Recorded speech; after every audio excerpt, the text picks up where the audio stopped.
नमस्कार साथियों, आपका यूपीपीसीएस हिंदी मीडियम चैनल में स्वागत है। और मैं एक बार फिर आपके बीच में पॉलिटी की जो लेक्चर सीरीज चल रही थी उसको लेकर उपस्थित हूँ।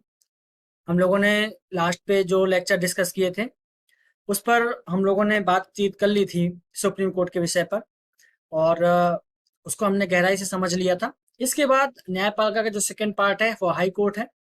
और हाई कोर्ट के साथ जो हमें थोड़ा बहुत चर्चा करनी है वो चर्चा करनी है सबऑर्डिनेट कोर्ट। आपने अधीनस्थ न्यायालय का नाम मैं आपको बताता हूँ कैसे सुना होगा। आपने जिला न्यायालय सुना होगा, अपना जिला एवं सत्र न्यायालय करके लिखा होता है। आपने देखा होगा, कभी कचहरी के पास गए होंगे अगर आप जिले में कभी गए हैं।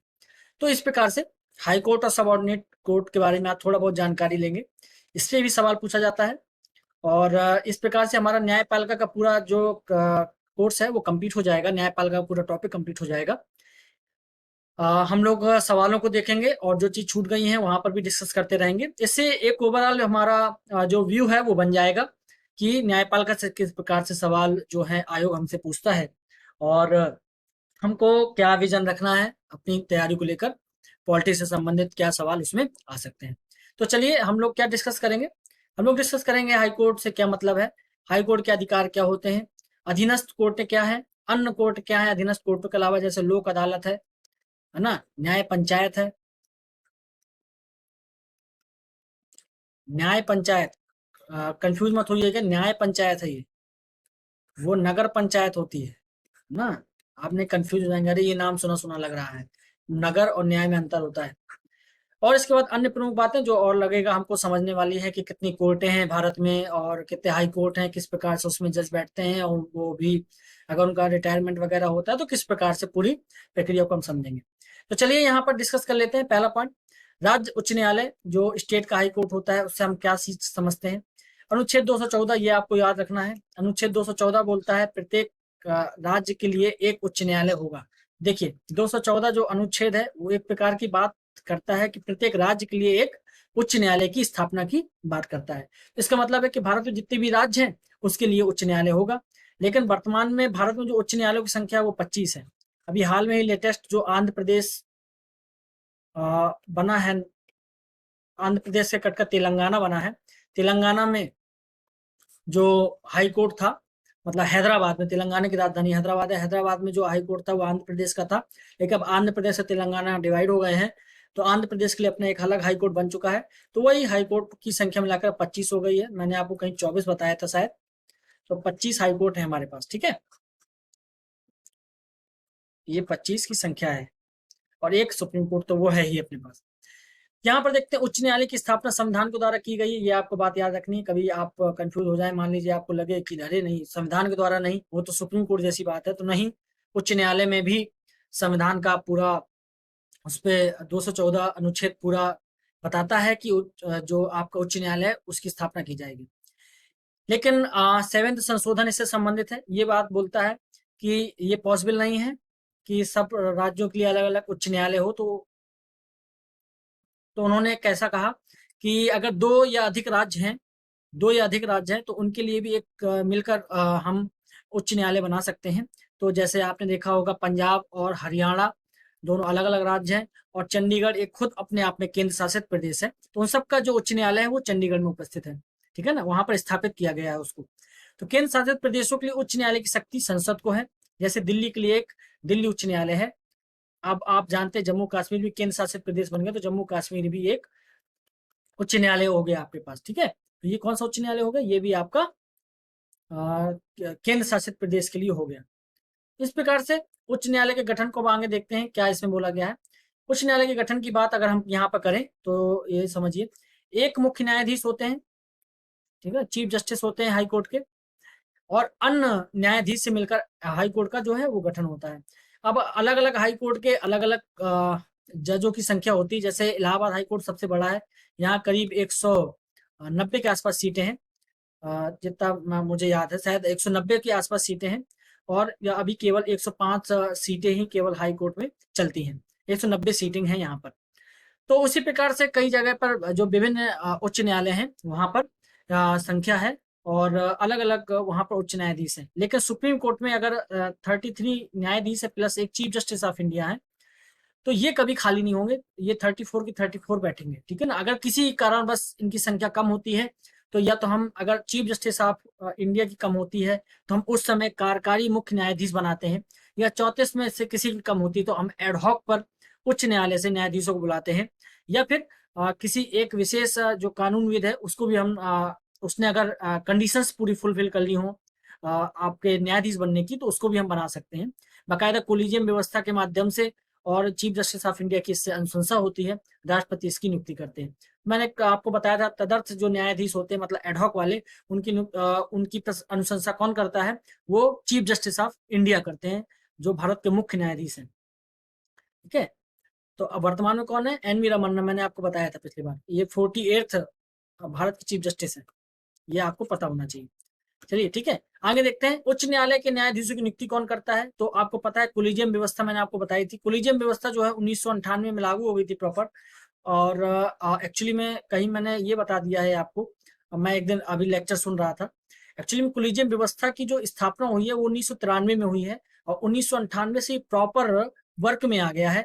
इसमें जो 4 सदस्य हैं वरिष्ठ सदस्य और प्लस एक जो है चीफ जस्टिस ऑफ इंडिया, इसकी बात थी, है ना। यहाँ पर शायद 3 सदस्य संख्या थी, यहाँ पर 3 सदस्य संख्या थी, अब उसको बढ़ाकर यहाँ पर 5 कर दिया गया था।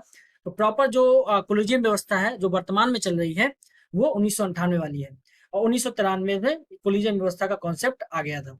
तो ये आपको याद रखना है, 1993। इसके बाद यहाँ पर देखते हैं राष्ट्रपति द्वारा ही कोलिजियम व्यवस्था के माध्यम से, जब सुप्रीम कोर्ट के चीफ जस्टिस उसकी अनुशंसा करते हैं कोलिजियम व्यवस्था के माध्यम से, तो राष्ट्रपति जो है वो नियुक्ति करते हैं। तो आपको पता होना चाहिए सुप्रीम कोर्ट के जजों की नियुक्ति कौन करता है, राष्ट्रपति करते हैं, और हाई कोर्ट के जजों की नियुक्ति कौन करता है, राष्ट्रपति करते हैं। लेकिन जो सुप्रीम कोर्ट के जो न्यायाधीश होते हैं उनकी शपथ कौन दिलाता है, उनकी शपथ दिलाते हैं राष्ट्रपति। लेकिन उच्च न्यायालय के अगर जो आपके न्यायाधीश हैं उनकी शपथ कौन दिलाता है, वो राज्यपाल दिलाते हैं, ये आप याद रखिएगा। ये थोड़ा सा यहाँ पर चेंज हो जाता है, आप कंफ्यूज मत होइएगा, यही बस थोड़ी सी चीजें हैं, यहाँ को देखना है। कार्यवाहक मुख्य न्यायाधीश, वही मैंने आपको बताया, कार्यवाहक मुख्य न्यायाधीश हो सकते हैं। चीफ जस्टिस का पद खाली नहीं रहना चाहिए, तो ये कार्यवाहक मुख्य न्यायाधीश कौन नियुक्त करते हैं, राष्ट्रपति नियुक्त करते हैं। सुप्रीम कोर्ट में भी करते थे। ये कब कर सकते हैं, जब मुख्य न्यायाधीश का पद जो है वो रिक्त हो, और ये अनुच्छेद 233 के तहत इसमें बात की गई हो, ठीक है। तो अब वो अपने कर्तव्य का पालन करने में असमर्थ हो, ये सब चीजें आप देख लीजिएगा। इसके बाद सेवानिवृत्त न्यायाधीशों की नियुक्ति की जाती है। मान लीजिए कभी कभार केस बहुत ज्यादा हो गया, हमें लगता है कि न्यायाधीश परमानेंट है नहीं और संख्या बहुत कम है, तो अनुच्छेद 228 बोलता है कि उच्च न्यायालय में भी जो कार्य की स्थायी वृद्धि है उसकी न्यायाधीशों की नियुक्ति जो है वो अगर धीरी हो रही है तो कहीं ना कहीं जो हमारा न्याय का कार्य है वो पिछड़ जाएगा। तो सेवानिवृत्त जो न्यायाधीश हो गए हैं उनकी सेवा को, उनके अनुभव को दोबारा उपयोग में लाया जा सके। तो जज बनने के लिए ये नियुक्ति गलत लिखा है, एलिजिबिलिटी होना चाहिए।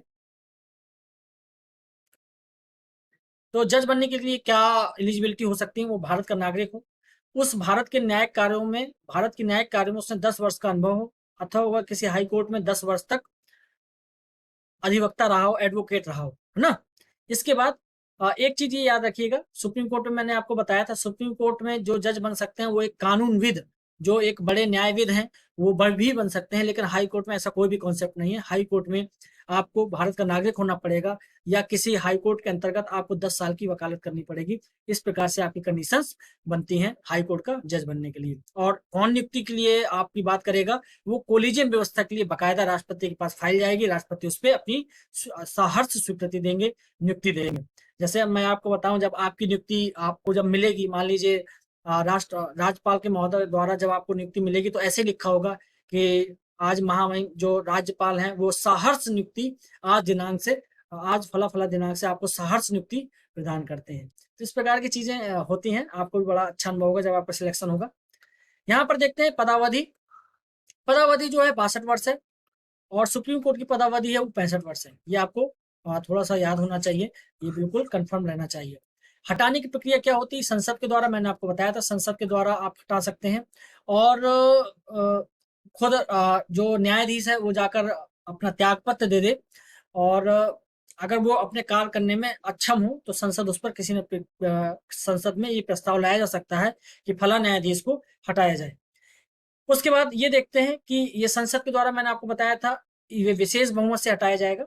विशेष बहुमत का मतलब क्या होता है, विशेष बहुमत का मतलब होता है कि जैसे मान लीजिए किसी सदन, मान लीजिए लोकसभा है, लोकसभा में 100 सीटें हैं टोटल, तो 100 सदस्य चुनकर आ सकते हैं। तो इस सीटों का जो बहुमत होना चाहिए, मतलब 51 लोगों को कम से कम इसके पक्ष में वोट देना है। और दूसरा आपका, अगर वहां पर मान लीजिए उस दिन 90 लोग उपस्थित हैं, तो इसका 2/3 लोगों को भी इसके पक्ष में वोट देना है। तो दोनों कंडीशन अलग अलग फुलफिल होनी चाहिए। अगर दोनों में भी फुलफिल नहीं होता है, कोई भी एक कंडीशन फॉलो नहीं होती है, मान लीजिए आज 60 लोग उपस्थित हैं और 2/3 लोगों ने वोट दे भी दिया इसके पक्ष में, तो ये केवल 40 लोग बनेंगे।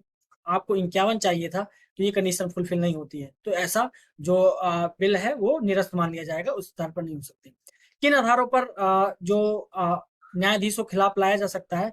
अगर उन्होंने कोई कदाचार किया हो और दूसरी असमर्थता, मतलब वो न्यायाधीश के पद पर असमर्थ हो गए हो, काम नहीं कर पा रहे हो। ये उच्चतम न्यायालय की जो न्यायाधीश है उन्हीं के समान इनको भी हटाने की पूरी प्रक्रिया है ना। जैसे लोकसभा में 100 लोग प्रस्ताव लेकर आएंगे कम से कम, और फिर उस प्रस्ताव को लोकसभा जो अध्यक्ष है वो स्वीकृत कर भी सकते हैं और नहीं भी कर सकते हैं, ये आपको पता होना चाहिए। इसके अतिरिक्त राज्यसभा में जो है 50 सदस्य आपको इस प्रस्ताव को लेकर आना चाहिए, ठीक है। और उसमें भी सभापति अगर चाहे तो वो निरस्त कर सकते हैं इस प्रस्ताव को।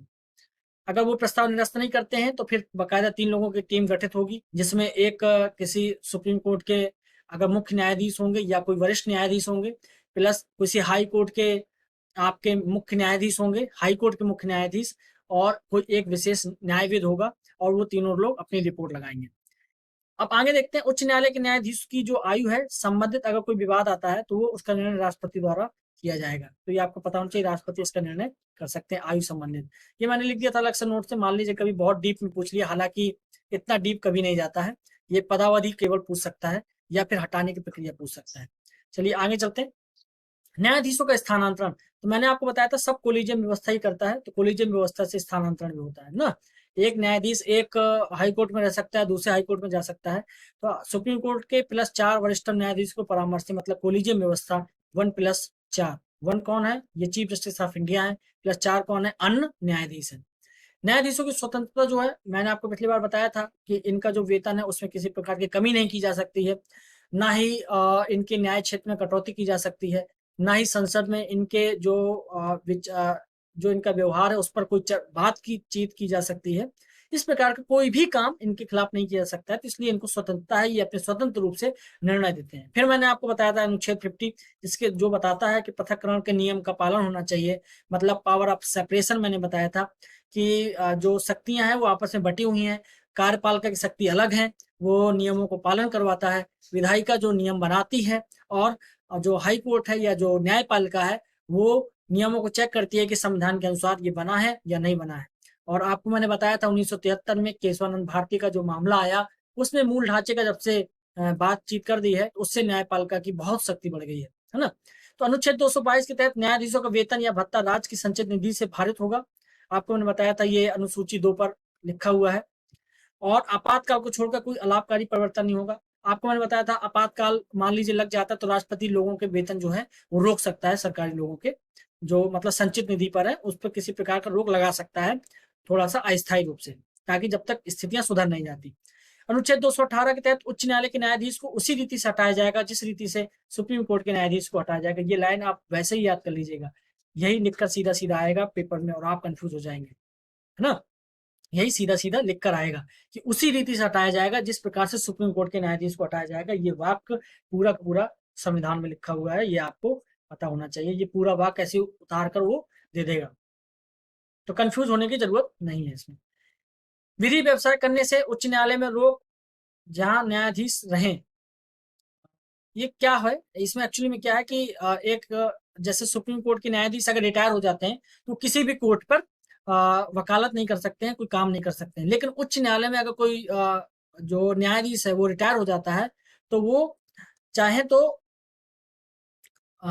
दूसरे जो उच्च न्यायालय, मान लीजिए वो इलाहाबाद हाई कोर्ट में, इलाहाबाद हाई कोर्ट में मान लीजिए वो अगर उच्च न्यायालय में रहे इलाहाबाद हाई कोर्ट में और वहां से रिटायर होते हैं, तो इलाहाबाद हाई कोर्ट को छोड़कर शेष जितने भी भारत के कोर्ट है वहां पर वो बकायदा वकालत कर सकते हैं और सुप्रीम कोर्ट में भी वकालत कर सकते हैं, ठीक है ना। तो जिस कोर्ट से वो रिटायर हुए हैं, जहां जहां उन्होंने काम, मतलब जहां वो न्यायाधीश रहे हैं, केवल उन कोर्टों को छोड़ दिया जाए तो वहां पर वो काम नहीं कर सकते हैं, है ना। इनका क्षेत्राधिकार क्या है? प्रारंभिक क्षेत्राधिकार इनका ये है कि राजस्व संग्रह के संबंध में ये बातचीत कर सकते हैं और मूल अधिकार के उल्लंघन में भी बातचीत करते हैं। तो आपको मैंने बताया था मूल अधिकार का उल्लंघन 32 है, ये आप सुप्रीम कोर्ट में भी जा सकते हैं और आप हाई कोर्ट में भी जा सकते हैं। ये 226 के तहत हाई कोर्ट में आता है और सुप्रीम कोर्ट में 32 के तहत जाता है। और ये राजस्व संग्रह के मामले में भी आप हाई कोर्ट ही पहले अपील पर जाएंगे, इसके बाद आगे चीजें होंगी। तो आपको यहाँ पर ये देखना है, ये प्रारंभिक क्षेत्राधिकार है। इसका अपीली क्षेत्राधिकार, जो इसके अंतर्गत जो डिस्ट्रिक्ट कोर्ट होते हैं, जिला न्यायाधीश वगैरह होते हैं, उनके द्वारा जो किसी प्रकार का अगर कोई निर्णय दिया जाता है तो उसके विरुद्ध जो है अपील पर आप हाई कोर्ट में जा सकते हैं। तो ये है आपका अपीली अधिकार। अपील का मतलब कुछ नहीं होता, आप अपील करिए, आप अपील करना है आपको कि आपने जो फला आपने निर्णय दिया है, डिक्री दी है, उसको हम चैलेंज करते हैं और आप इसको दोबारा करेक्ट कीजिए, हमारे जो हमने एविडेंस दिए हैं उसको दोबारा से चेक करिए। हमको ऐसा लगता है तो हम अपील पे जा सकते हैं। इसके बाद ये एक अनुच्छेद 228 है। अनुच्छेद 228 के तहत जो हाई कोर्ट के अंतर्गत अधीनस्थ न्यायालय हैं, जैसे मान लीजिए इलाहाबाद हाई कोर्ट है तो उत्तर प्रदेश के जितने भी जिलों में न्यायालय हैं वो सब इलाहाबाद हाई कोर्ट के अंतर्गत काम करेंगे। तो एक अधीनस्थ न्यायालय मान लीजिए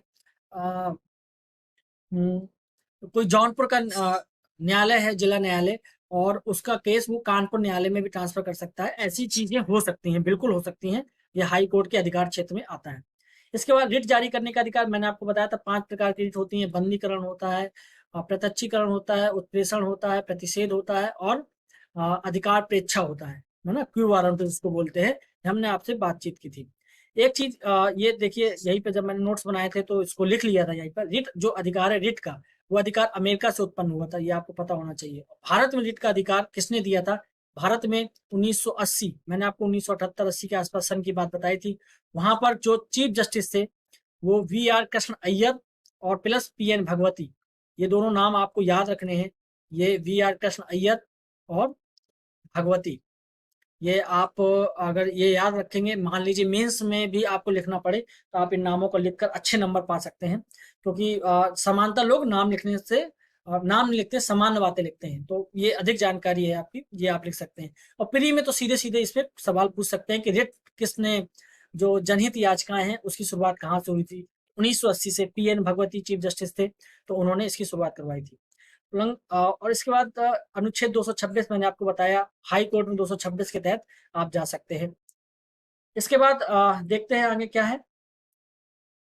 ये अधीक्षण क्षेत्राधिकार है। इसका मतलब ये है कि हाई कोर्ट की अपनी अधिकारिता के जो अधीन सभी न्यायालय हैं या अधिकरण की अधीक्षण शक्ति है, ऐसे न्यायालयों की वो फीस तय करता है, मतलब किस मामले में क्या चीजें होंगी। ये देखिए कुछ मैंने कोर्ट लिख दी हैं, ये जनरली पूछ लेता है कभी कभार कि पंजाब हरियाणा का जो कोर्ट है उसके अंतर्गत किस किस के वाद सुने जाते हैं। पंजाब हरियाणा चंडीगढ़ के। मद्रास हाई कोर्ट है उसके अंतर्गत तमिलनाडु और पौंडुचेरी के सुने जाते हैं। केरल में जो है वो केरल और लक्षद्वीप के सुने जाते हैं। गुवाहाटी जो है असम, नागालैंड, मिजोरम, अरुणाचल, ये 4 राज्यों के जो हाई कोर्ट है, 4 राज्यों का जो सिंगल हाई कोर्ट है वो गुवाहाटी में है, ठीक है ना। मणिपुर सिक्किम के पास अपना हाई कोर्ट है, ये आपको पता होना चाहिए, ठीक है। मान लीजिए कभी पूछ लेता है कि जो उत्तर पूर्वी राज्य है उसमें प्रत्येक राज्य में हाई कोर्ट है, तो ये वाक्य गलत माना जाएगा। या किसी भी राज्य में हाई कोर्ट नहीं है तो ये भी गलत माना जाएगा। या फिर कभी पूछ ले, बहुत डीप में जाए, मान लीजिए पूछ लेता मणिपुर सिक्किम को छोड़ किसी भी राज्य में उत्तर पूर्वी में जो हाई कोर्ट है उसकी सारी शक्तियां गुवाहाटी हाई कोर्ट में सम्मिलित हैं, ये वाक्य जो है वो सही हो जाएगा। इसी प्रकार से कोलकाता हाई कोर्ट में अंडमान निकोबार का केस चल सकता है और वेस्ट बंगाल का चल सकता है।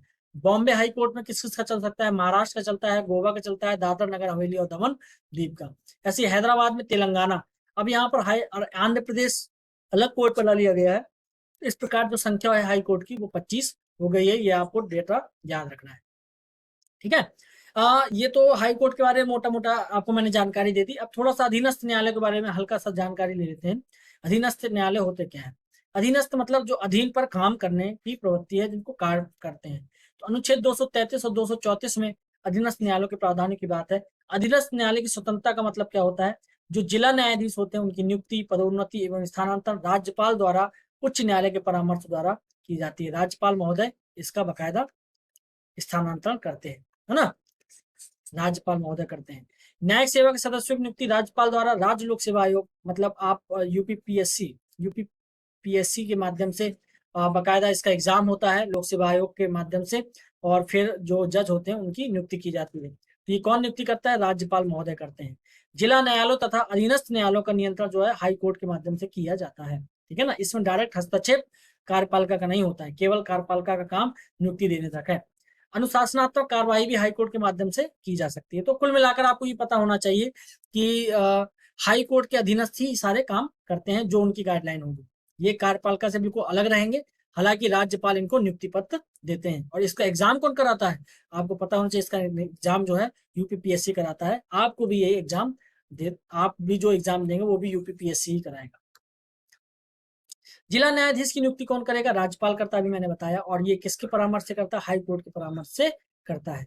आधार क्या है? वरिष्ठता, योग्यता या 7 वर्ष तक वकालत का अनुभव, ये भी एक चीज है। और आप चाहे तो आप ये भी बता सकते, मतलब आपको पता होना चाहिए कि इसका बकायदा एग्जाम होता है ना।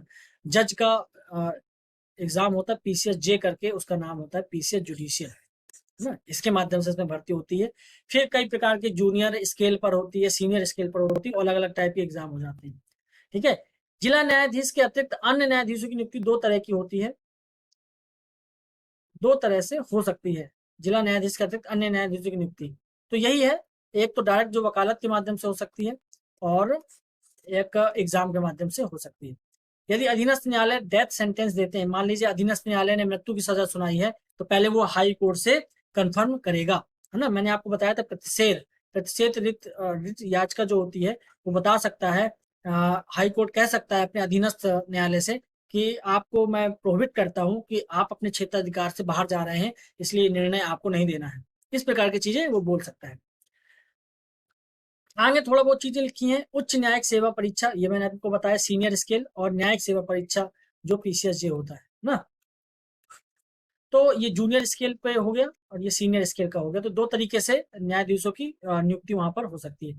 इसके अतिरिक्त कुछ और न्यायालय हैं, मतलब इनका पर्पज ये है कि अलग अलग क्षेत्र में, जैसे उपभोक्ता है तो उपभोक्ता से संबंधित जो मामले हैं उनको सुनवाई करेगा। विशेष अधिकरण है, जो विशेष मामले हैं उनसे संबंधित है। विशेष अदालतें हैं, उनसे संबंधित फास्ट ट्रैक अदालतें, इनकी स्थापना की जाती है ताकि जो केस है वो फास्ट चले। और पारिवारिक अदालतें, जहां 10 लाख से ज्यादा जनसंख्या रहती है, वहां पर परिवार से संबंधित कोई विवाद अगर होता है तो उसकी स्थापना किया जाती है। पारिवारिक अधिनियम 1984 के अधीन इसकी स्थापना की गई थी। ये आप थोड़ा सा याद रख सकते हैं, कभी कभार आपको मेंस में इसका उपयोग करना पड़ जाएगा, हालांकि प्री के लिए उतना इंपॉर्टेंट नहीं पड़ता है ये। ठीक है, चलिए आगे बढ़ते हैं, देखते हैं कि हमारी नेक्स्ट स्लाइड में क्या है। लोक अदालतें, ये भी बड़ा इंपॉर्टेंट है। 1989 में संसद द्वारा इस बिल को पारित किया गया था, और इसके जो निर्णय होते हैं गवाह साक्ष्यों संहिताओं के आधार पर नहीं होते हैं। इसमें निर्णय जो है समझौतों के आधार पर किए जाते हैं। ये बात आप याद रखिएगा, इसमें जो निर्णय होते हैं वो समझौतों के आधार पर होते हैं, और इनको सिविल कोर्ट के आधार का दर्जा दिया गया। क्रिमिनल कोर्ट के मामलों को सुन सकते हैं, लेकिन सिविल कोर्ट जैसा ही इनका अधिकार रहता है। ठीक है ना, उसमें बहुत ज्यादा वो सजा वगैरह नहीं दे सकते, वो आपसी समझौते करवा सकते हैं केवल। इसके निर्णयों के विरुद्ध किसी भी अदालत में अपील नहीं की जा सकती है। किसी भी अदालत में आप अपील नहीं कर सकते हैं इसकी, क्योंकि समझौते के आधार पर किया गया है। इसके बाद न्याय पंचायत के लिए उपेंद्र बख्शी करके एक समिति बनाई गई है। इसमें बोला गया है कि ग्राम पंचायत स्तर पर एक न्यायालय बनाया जाए, ताकि ग्राम स्तर पर ही जो विवाद आ रहे हैं उनको वहीं पर सॉल्व कर लिया जाए। इससे प्रकार से ऊपर की जो न्यायालय है उस पर बर्डन नहीं पड़े। तो इस प्रकार से ये सब चीजें चल रही हैं। और थोड़ा सा मैंने नोट्स बनाया था लोक अदालत का, ये आप देख लीजिए। ये डिस्प्यूट रिजोल्यूशन फोरम है, ये मतलब समझौते के आधार पर चीजों को सॉल्व करता है। यह कोर्ट के सामने मैटर व केस जो सामने नहीं है उन्हें भी यह एमिकेबल मैनर्स में सॉल्व करने की बात करता है, मतलब बहुत नॉर्मल तरीके से कोशिश करता है कि ताकि समझौता हो जाए बीच में और निर्णय निकल आए। और ये गांधी सिद्धांत पर है। गांधी जी, आपको पता है गांधी जी कहते थे कि जितना विकेंद्रीकरण आप हो सके उतना करना चाहिए। तो ये कहीं ना कहीं लोक अदालत है, जगह जगह पर लगाई जाती हैं ताकि जो मामले हैं उनको सॉल्व किया जा सके। तो पहली लोक अदालत जो है, ये आप डाटा याद रखिएगा, कब यह स्थापित की गई थी? गुजरात में की गई थी 1982 में। लेकिन 2002 में इसको लीगल सर्विस अथॉरिटी एक्ट 1987 के अंतर्गत स्टेचुरी स्टेटस दे दिया गया। स्टेचुरी स्टेटस का मतलब क्या होता है? मतलब इसकी जो स्थापना है वो एक्ट के अधीन कर दी गई, मतलब अब इसकी स्थापना करना ही करना है, और इस पे जो नियम है उसको चलाना ही चलाना है। यह सिविल और क्रिमिनल केस दोनों देख सकता है। ठीक है ना, हालांकि इसको दीवानी कोर्ट जैसी पावर है, लेकिन क्रिमिनल केस भी ये आपसी समझौते के माध्यम से सुलझाने का प्रयास कर सकता है। डिस्ट्रिक्ट लेवल पर जो चेयरमैन होंगे वो डिस्ट्रिक्ट जज होते हैं इसके, डीजे जिनको बोलते हैं, डीजे जो होते हैं वो डिस्ट्रिक्ट लेवल पर इसके चेयरमैन होते हैं। और तथा इसके दो अन्य मेंबर भी होते हैं जिन्हें पब्लिक यूटिलिटी सर्विस का अनुभव होता है। मतलब कुल मिलाकर जो पब्लिक की नजरों में अच्छे कानूनविद होते हैं और अच्छी पकड़ रखते हैं, वो दो लोग न्यायवादी अच्छे होने चाहिए, वो दो लोग भी इसमें शामिल हो सकते हैं। यह सिविल कोर्ट की पावर रखता है under the code of civil procedure 1908। 1908 के तहत ये आपकी कोड ऑफ सिविल प्रोसीजर, इसके तहत ये पावर रखता है। ठीक है, तो ये आपको मोटा मोटी बात ये याद रखनी है कि सिविल और क्रिमिनल दोनों मामले सुनता है, इसकी अपील नहीं की जा सकती। पहला लोक अदालत जो है वो गुजरात में खोला गया था 1982 में, और ये स्टेचुरी राइट्स है किसके तहत, लीगल सर्विस अथॉरिटी एक्ट, तो LSAA, ठीक है ना, LSAA। ये आप अभी मैं आपको बताऊंगा, नालसा भी बोलते, नेशनल एडवोकेट ऐसे करके कुछ नाम है, नेशनल अपील, आई थिंक, मैं थोड़ा सा बोल रहा हूँ, अभी अभी इस पे चर्चा करेंगे हम लोग, नालसा पर भी थोड़ा बहुत। ये देखिए, हाई कोर्ट का मैंने एक वो बना दिया था कि हाई कोर्ट, जैसे ये हाई कोर्ट है, हाई कोर्ट के अंतर्गत डिस्ट्रिक्ट कोर्ट आते हैं, सेशन कोर्ट आते हैं, फिर इनके अंतर्गत डिस्ट्रिक्ट जज के माध्यम से सिविल साइड में आ जाता है, और क्रिमिनल साइड में इसको सेशन कोर्ट का नाम दिया जाता है। तो आपने लिखा होगा ना, आप कभी अपने जिले में जाइए तो वहां पर जिला न्यायाधीश एवं सत्र न्यायालय करके लिखा होगा, तो सत्र न्यायालय का मतलब होता है सेशन, ये क्रिमिनल चीजों को सुनता है। और जो सिविल साइड होता है वो जैसे सिविल मामलों में जमीन के मामले हो गए जिसमें किसी प्रकार की क्रिमिनल एक्टिविटी शामिल नहीं होगी। इसके बाद मुंसिफ का कोर्ट भी होता है, और यहाँ जुडिशियल मजिस्ट्रेट का कोर्ट होता है, ठीक है ना। तो इस प्रकार से चीजें हमने समझी। ये मैंने नालसा की मैं आपको बात कर रहा था, ये 1987 में स्थापित किया गया था स्टैच्यूटरी राइट्स के तहत। इसका मतलब ये होता है कि ये फ्री लीगल सर्विस देता है लोगों को, ताकि उनकी कानूनी रूप से मदद की जा सके कि भारत में फला चीजों के लिए फला कानून है, तो ये गरीबों की मदद करता है, उनसे पैसे लेने की बात नहीं करता है। तो वुमेन और children, member of SC ST और ये सब प्रकार की सर्विसें ये देने का प्रयास करता है।